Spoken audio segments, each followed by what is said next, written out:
Hey guys, it's that nerd Ryan here. Really nervous about making this video. I have a confession to make. I really enjoy The Last Jedi. Okay, don't kill me. Don't kill me. Hear me out. Now, I do like 5 other Star Wars movies before this one. Most of them being the original trilogy, and the second best one being Revenge of the Sith. But I do really enjoy this movie, as I enjoy every Star Wars movie. And this one, it is different, and that's what I like about it. So today we're going to discuss what I like and what I dislike about The Last Jedi.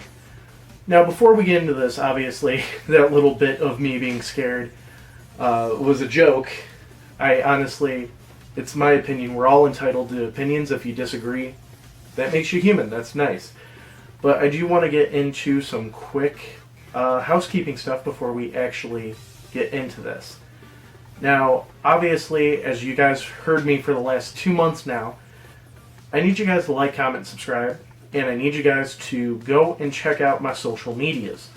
Now, I am recording this basically 2 months before this video comes out, so I don't know where I'm at in subscribers, and I don't know where I'm at in followers, but hopefully it's a lot bigger than I was back then. And I also kind of realize I'm coming out on this as like really ticked off. I don't really mean to be. I'm actually really excited to talk about this movie because it is, in my opinion, in the top half of Star Wars movie. I know that's, again, controversial, but yeah, so make sure you guys like, comment, subscribe, ring that bell, follow me on social media. I try to do showcase stuff on Instagram, and I do comedy stuff on TikTok, and just update stuff on Twitter, or share my opinions on Twitter, and update stuff on my Facebook page. So just make sure you guys follow all that because all the content's different.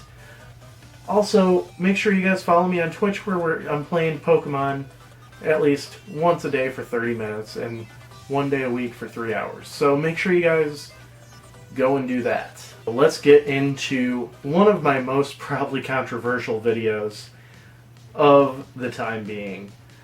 So we're going to talk about Last Jedi. If you guys watched my ranking every Star Wars movie video, which go up and watch it, this was ranked number 11 out of 16. Now, I never clarified this in the last videos.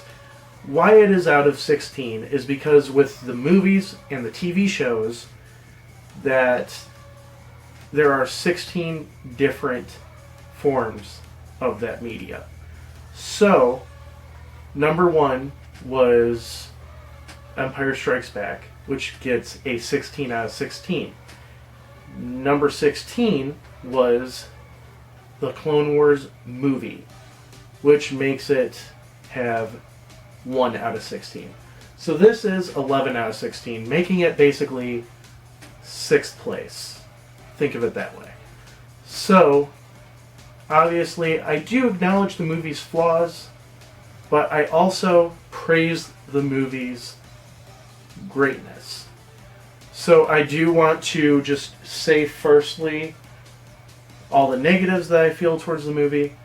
Another part in that is also, I did mention in last week's video for Force Awakens, again, card right up there, is that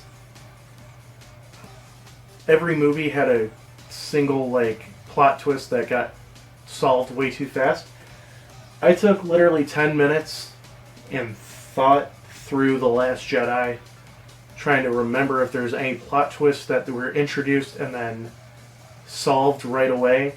There's only one, and I have no complaint about that one in this movie because it serves the context of this movie, and that is about Luke almost attacking Ben. So that works in context of this movie. And it also is paced out throughout the movie and not revealed literally right when Luke explains that Kylo turned evil to, oh yeah, no, Kylo turned evil because Luke almost attacked him.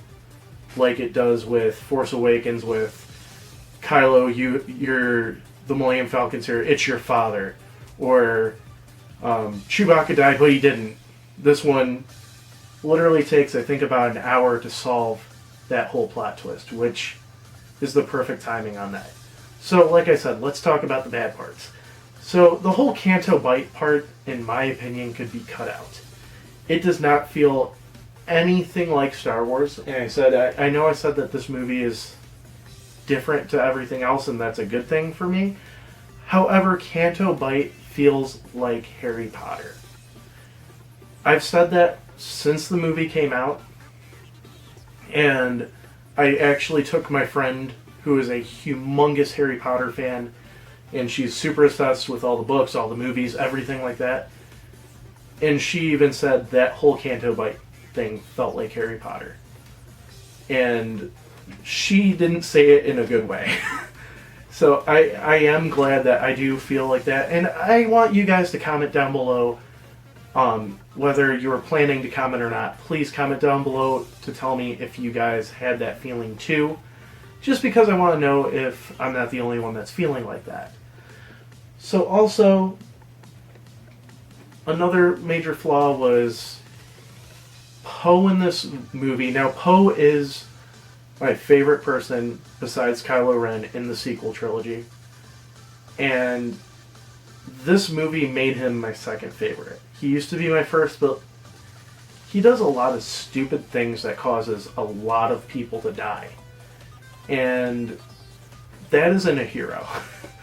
And they played off that Poe's the most heroic person in the whole movie, or one of the most heroic people in the movie. But every decision he makes doesn't kill one person, it kills 10 to 20 people.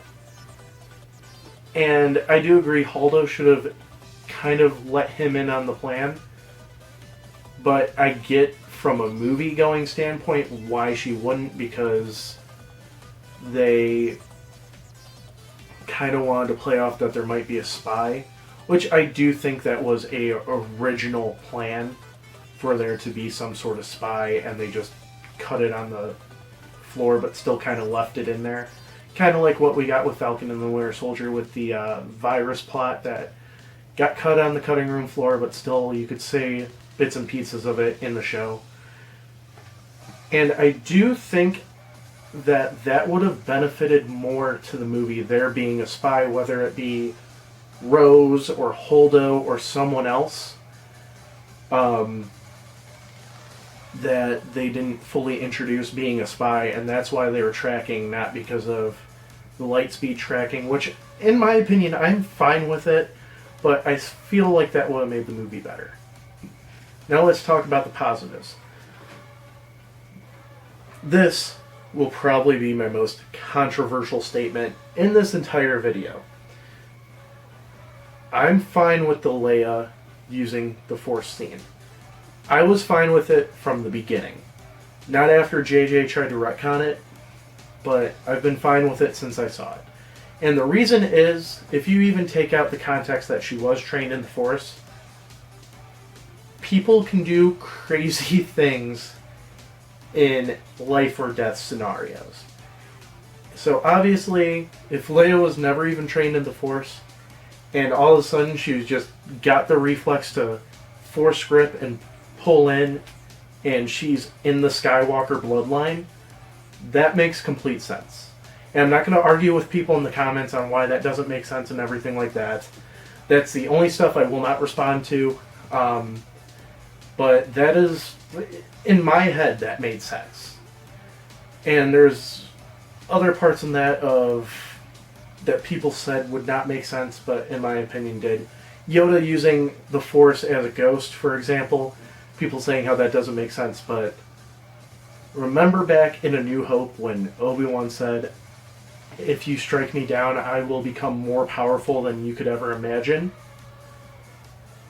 That doesn't mean I get to be blue and sparkly and appear whenever I want. That would be a cool power, but that's not godly like Obi-Wan was hinting at. Summoning a storm to light a tree on fire, that's something that's kind of godly. So that I understand. Another one would be the Force projection.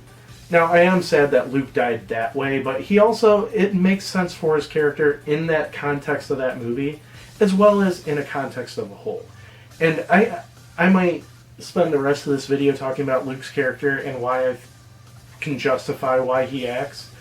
But really quick, I do want to say with the Force projection, how that works and everything, that I can understand. Again, we've learned through basically the last movie and every other form of media that right after Return of the Jedi, Luke went out searching for new things in the Force. So obviously he's going to pick up any Force move that he learns. I mean, he was basically Grandmaster of the Jedi at the time between Return of the Jedi and Force Awakens. So obviously he's going to learn some insanely powerful move. Another thing before I get on about Luke's character, my favorite scene in the movie is the fight with the Praetorian Guards. That is one of the best fights in the entire franchise, in my opinion. I remember seeing it in the theater with my dad and literally like whooping during that scene. However, now we're going to get into a little bit more controversy about Luke's character. So, Luke ditching the Jedi, or ditching the Force and going into exile, there's two ways that I can talk about that. One of them will be the real world reason why all this has happened that way. And then the next one will be the Star. So, the reason why Luke had to be cut off from the Force and everything like that is because of the way JJ set it up in The Force Awakens. Because Luke, in all honesty, the Luke we knew from the original trilogy would never let his best friend die. Luke would move mountains to stop that from happening. And then the reason why Luke disappeared and everything like that, just, it's hard to write yourself out of a corner that somebody else wrote you into. And I understand that the sequel trilogy was completely unplanned. I wish it had a little bit more of a plan. I think everybody does. But the fact of the matter is, Rian Johnson was written in the corner by J.J. Abrams, and he had to write himself out. So now, in the Star Wars context, people say that Luke is a Jedi, he would never go into exile, never do anything that would cause... that's not a Jedi thing to do, and stuff like that. And when you think about it, what does Yoda say right after he loses to Palpatine? Into exile I must go. Failed I have. Yeah, so the Grandmaster of the Jedi goes into exile because he's failed. Now, Yoda never cut himself off from the Force. Luke did. But I also feel Luke did that because he knew that if he was connected to the Force, somehow Kylo would find him. So, I do understand why Luke did that. And I wish more people did too, from both perspectives. So I am going to end the video now. Make sure you guys like, comment, subscribe. And make sure you guys follow me on all the social media. And comment down below saying hi to Porgy. So, it's that nerd Ryan letting you guys know that we're all Jedi Masters on the inside. Thank you for watching.